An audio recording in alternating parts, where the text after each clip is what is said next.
May tanong sa akin. Good morning, Boss Rai. Tanong ko lang po, saan po ba mainam mangutang? Sa 5-6 or sa OLA? Sana po masagot po ulit, napakagandang mensahe po nito.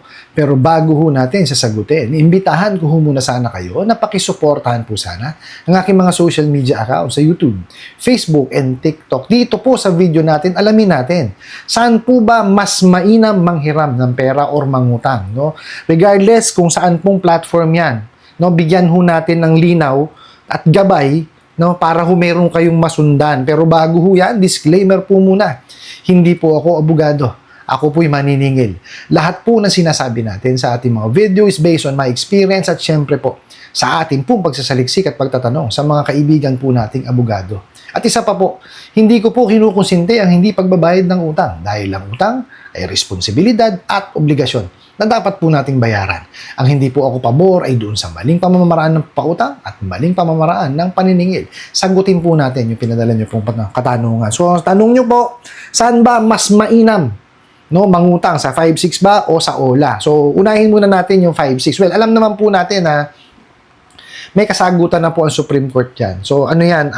Medyo mataas po talaga. Kasi 5-6 o 20% po yan. So, masyadong exorbitant yan. May ruling na po ang Supreme Court dyan. Kaya, sabi pa nga doon is illegal daw po na may kukonsider.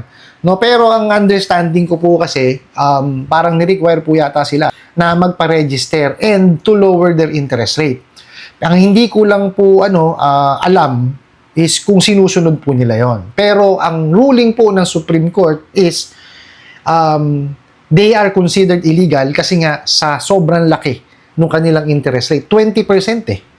Okay, now, punta tayo sa mga OLA. Kung yung mga 5-6 po, no, kinu-considered as illegal, definitely, lalo itong mga bugo katabusado ng online lending apps na to. Kasi po, kung yung 5-6 is 20% per month, eto po, grabe. Mariosep, 50% per day. Sira ulo tong mga to eh. Hindi, grabe ho. Meron ho talagang ganyan. Lalo yung mga illegal, yung mga unregistered po, yung wala sa recorded online lending platform, grabe ho. Talagang ibabaon ho kayo. Sobra-sobra. Hindi lang ho sa interest rate, no? Pati ho dun sa harassment, no? Tapos, syempre, meron ho bangko. Ang bangko po, it varies. Depende yan. Meron nag-offer ng 0.5, may 1% per month, no? May 2%. Depende po at depende sa produkto. Okay? Tsaka depende ho sa termino yan. Ang bangko ho kasi is under BSP.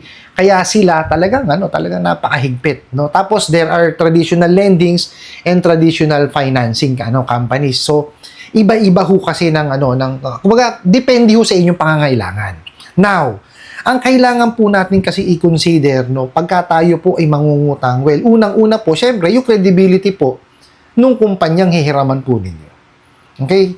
Kaya nga, lagi ko sinasabi sa inyo, di ba? Check the reviews. Kasi, kung yan po OLA, makikita nyo naman po yan doon sa apps eh. Di ba? Kung yung mga reviews, mga ratings, mababasa nyo po. Pag nakita nyo na po doon, no, na may mga harassment, mataas po yung interest rate, huwag nyo na hong iraman. Masakit po sa ulo yun. No? Dito naman po sa mga 5-6, depende po sa inyo yan. Okay? Kasi po, kagaya na sinabi ko sa inyo kanina, binigyan mo sila ng pagkakataon to register and to lower their interest rate. Now, kung makakahanap po kayo ng mga Indian nationals na nagpapahiram na mababa po ang interest rate, well, nasa sa inyo po yun. As long as maliwanag and stipulated sa inyong contract kung magkano po yung interest rate, magkano yung magiging hulog po ninyo, no, kung hanggang kailan. Kasi po, yun ang importante sa lahat, no? Yung the Truth in Lending Act, which is hindi ho sinusunod ng mga bugo katabusadong online lending apps. Lalo yung illegal. Magugulat na nga lang ho kayo. Padadalang kayo dun sa inyong e-wallet nang wala kayong kaalam-alam. Totoo po yan. Kaya ako dun sa mga nagko-comment na hindi mo alam yan, nagtataka ko hindi mo alam yan, kinlik mo yan o pumayag ka dyan. Hindi ho, totoo po yun. No? Talagang bigla na lang dumarating. Lalo sa illegal po napakawawalang yan yung mga yan eh. Kaya nga sabi ko sa inyo, huwag niyong hiraman yan. Lalo yung mga illegal na yan kasi sakit po sa ulo yung mga yan. Okay? Ang number one ho na i-consider nyo talaga dyan is, unang-una yung credibility ng kumpanya, tapos dapat yan, chine-check nyo yung reviews, tapos syempre dapat yan, dinidiscuss sa inyo yung inyong hinihiram.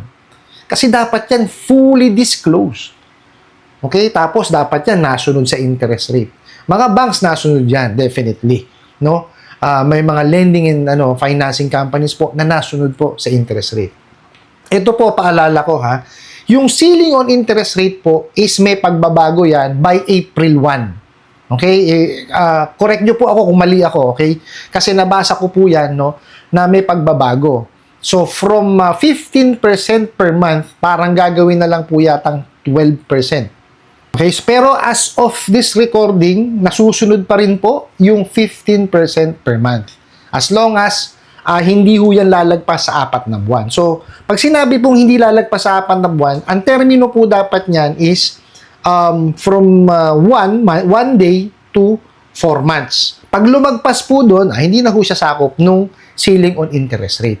Okay, tapos karagdagan po lamang na 5%, okay, per month kada lalampas po ng buwan. Okay? Sana po maliwanag kasi diyan ho maraming nalilito. No, kasi sinasabi wala pa naman daw isang buwan yung sumunod na araw. Meron na po 'yun. Kasi ito 'yan. For example, anong petsa po tayo ngayon? 6. Kung due date nyo po ngayon, yun po yung isang buwan nyo. Hindi kayo nakabayad ngayon, bukas po past due na kayo. So ibig sabihin may additional na po kayong 5%.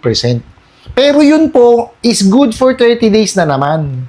Yun po yung sinasabi dun sa ceiling on interest rate na yon. Ulitin ko po, may pagbabago po dyan pagdating po ng April 1. Instead of 15% per month po, magiging 12% per month na lamang po. Okay? Sana po maliwanag yun. Now, balik tayo. So, yun yung mga dapat i-consider, no? Dagdagan natin. Tapos, alamin natin, no? Ano ba yung pangangailangan talaga natin? Is it a short-term loan? Okay, a long-term loan? Ano po bang produkto? Kasi it varies eh. Depende ho kasi yan. Kung yan po is unsecured loan, definitely yan, medyo malaki-laki po ang interest niyan. Okay? Pero po yan kung secured, maliit lang po ang interest niyan. Kasi pag sinabi po niyo yung secured, meron niyang collateral. Okay? Minsan, for example, yung ORCR, titulo, or kalimitan, cheque. No? Kasi po, ang cheque, pag tumalbog yan, definitely yan, may kaso ka dyan. Okay? So, kaya nasisecure po sila eh. Kaya secured loan yun eh. Okay? Doon sa unsecured loan naman po, yan, kaya medyo mataas. Kasi nga po, yung risk. Okay? So, ngayon, alamin natin, ano ba yung pangangailangan natin? Is it a short loan lang, unsecured, or secured loan, or long-term na secured or unsecured loan? Okay? Depende ko kasi yan eh. Dito po, sa mga bugo katabusadong online lending apps na yan, unsecured loan po ang tawag dyan. Okay? Tapos, mabilisan. Actually, ako po, I'm not against dun sa mabilisang pagpapautang. Maganda po yan. Okay? Kaya lang po, masyadong bumilis. In 5 minutes, wala hong credit investigation or verification or evaluation na mangyayari in 5 minutes eh. Totoo po yan. Yung pag-check lang po sa CIC, hindi lang 5 minutes ang aabutin nyo dyan. Okay? Kaya ako nagtataka bakit ang bilis na may bumabalik na resulta. Di ba? Hindi pa nga tapos sa pag-fill out. Nagdi-disburse na ng pera kagad. So, kaya marami ang nababaon sa utang. Marami ang nahaharas. No? Kasi nga unang-una, sinasabi ko kanina, yung The Truth in Lending Act, hindi po nasusunod. Kasi kailangan fully disclosed po doon sa nanghihiram. Alam niya, dapat yung kanyang responsibilidad. At ang pinaka-importante po sa lahat, dapat niya may kontrata. Okay? May 3 ways po tayo sa pagpirma ng kontrata. Electronic signature, digital signature, at saka po yung traditional na signature. Lahat po yan ay legal. Nasa batas po natin. Kasi po, meron na tayong e-commerce law, kaya tinatanggap na po yung electronic, tsaka yung digital signature. Okay? Kasi po yan, hindi nyo masasabing nagkaroon kayo ng unawaan kung dinisburse na lang kagad. Kasi wala kayong understanding kung magkano yung hinram nyo, di ba? Hindi nyo alam kung magkano yung approve. Kasi may dumating na lang kagad sa inyong 500 pesos, magkano talaga approve? Di po ba? Wala kayong alam eh. Magugulat ka na lang, ito interest rate, tapos 7 araw lang, kalukuhan yun. Di po ba? Hindi siya magiging legal na utang. Okay, magiging legal lamang po 'yan, no? Kung 'yan ay may kontrata. Although, yes, no, kung may verbal agreement kayo, legal din 'yun. Okay, legal din po 'yun. Kaya lang ang talo lang siya doon is hindi ma-stipulate kung gaano kataas o gaano kaliit yung interest rate. Ang susundin po doon is kung magkano yung prevailing interest rate natin sa market, which is 6% per annum. No, unlike yan, pagka in written ho kasi yan, ibig sabihin may ugnayan kayo o may unawaan kayo na, eto na pag-usapan natin, sumang-ayon ka dyan sa interest rate na yan. Okay, so legal and binding yun. Okay, sana lang po na nakakasunod tayo kasi napaka-importante po nitong topic na to para po maiwasan na ninyo na manghiram dun sa mga, alam nyo na, hindi talaga maayos na lending companies. Especially yung mga illegal at bugok at abusadong online lending apps na yan. Kasi pag pinagpatuloy po natin silang tangkilikin, hindi magsasara yan. Kasi may market eh. Di po ba? Kasi marami akong naririnig. Pasara na yan. Sige po. The complaint will continue na magpa-pile up yan. Okay? But, kung continuous po natin silang tinatangkilik, hindi sila mawawala. Kasi nandyan may market eh. Di po ba? Hanggat may market, hanggat kayo tinatangkilik po natin yan, ay wala. Talagang tuloy-tuloy po yan. Ayan po, inilatag ko na po sa inyo kung ano yung mga dapat natin i-consider bago tayo manghiram. Pero isa lang ang mapapayo ko sa inyo. No? Dito sa mga bugok at abusadong online lending apps, lalong-lalo na yung mga illegal, wag natin silang tangkiligin. Kagaya yung sinabi ko sa inyo kanina, habang tinatangkilik po natin yan, lalo lang dadami ang mga bugok na yan. Ano po?